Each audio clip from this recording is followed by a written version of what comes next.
जय हिंद साथियों, आज मैं आपको बताने वाला हूँ हिंदी चैप्टर का व्यंजकों का जो वर्गीकरण है उसके बारे में।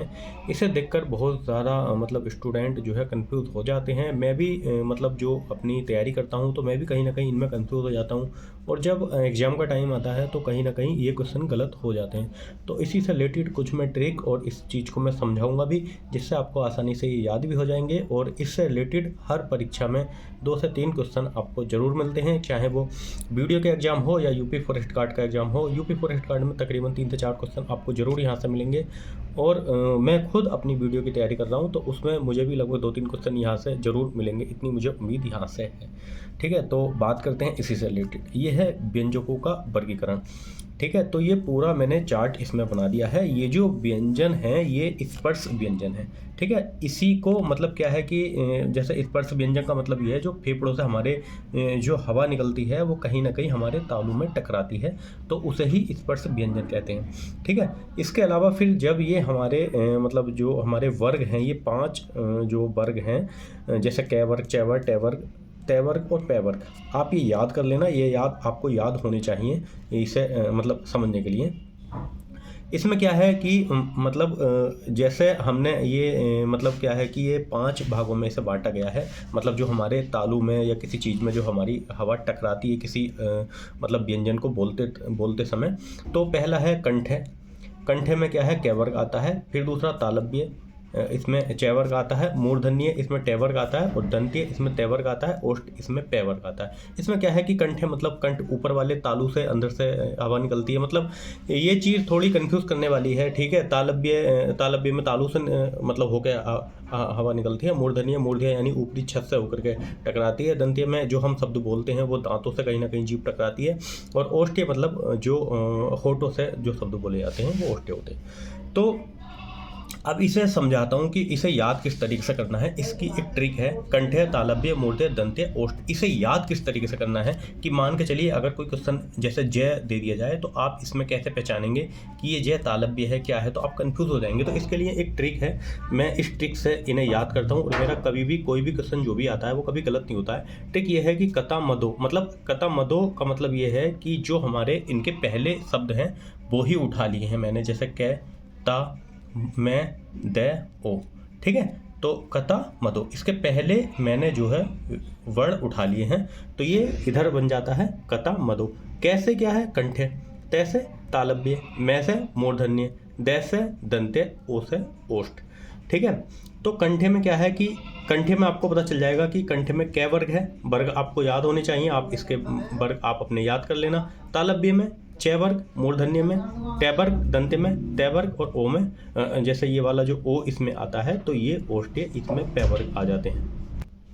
तो ये इसकी ट्रिक है। इस तरीके से आप याद करेंगे तो आपको कहीं भी कोई भी कंफ्यूजिंग नहीं होगी। जैसे आपको क्वेश्चन आ जाता है कि भय कौन सा मतलब किस वर्ग में आता है, आपसे पूछ लेगा, तो उसमें क्या है कि आप इस तरीके से इसे लिख दोगे, कता मदो कै वर्ग, जैसे कंठे, तालव्य, मूर्धन्य। जबकि ये तो आपको लिखने की जरूरत ही नहीं होगी, आप सीधा सीधा पहचान जाओगे। कंठे, तालव्य, मूर्धन्य, दंत्य, ओष्ठ, सीधा सीधा यहाँ वर्ग लिख के देख लेना। कै वर्ग, यहाँ चै वर्ग, यहाँ टै वर्ग, यहाँ टै वर्ग, और यहाँ पै वर्ग। अब मान के चलिए कि जो हमारा वह है वो तय वर्ग में आता है, वह जो है तय वर्ग में आता है, तो दंत्य यहाँ पे आप देख लेंगे।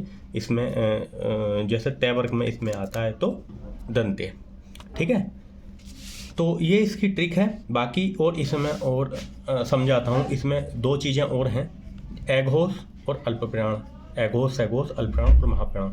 इससे ये क्या है कि मतलब जैसे सैघोष शब्द की, एघोष और सैघोष की हम पहले बात करें तो सैघोष में क्या है कि इसमें क्या होता है, जो हम स्वर तंत्रिकाएं हैं, यानी जिनसे हम किसी शब्द को बोलते हैं, तो उनमें जब कोई कंपन पैदा होता है तो उसे सैघोष बोलते हैं, और जिसमें कंपन पैदा नहीं होता है तो उसे हम एघोष बोलते हैं।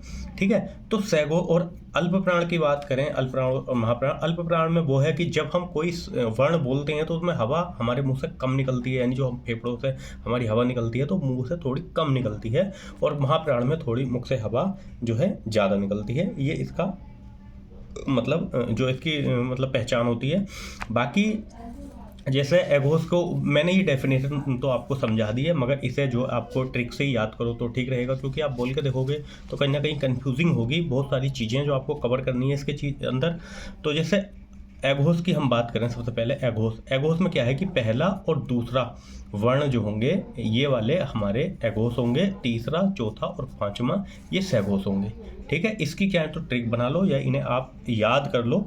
ठीक है, मैं बताता हूँ इसे कैसे याद करोगे, बाकी एक बार समझिए कि अल्प प्राण क्या है। अल्प प्राण जिसमें हवा कम निकले, जैसे पहला, तीसरा और पांचवा महाप्राण होंगे, दूसरा और चौथा। अब यहाँ पे समझिए इस चीज़ को, देखिए यहाँ एघोष और अल्प प्राण। एघोष मतलब जैसे क वर्ग हमने बोला तो पहला मैंने आपको बताया था कि पहला और दूसरा एघोष होंगे, बाकी सघोष होंगे।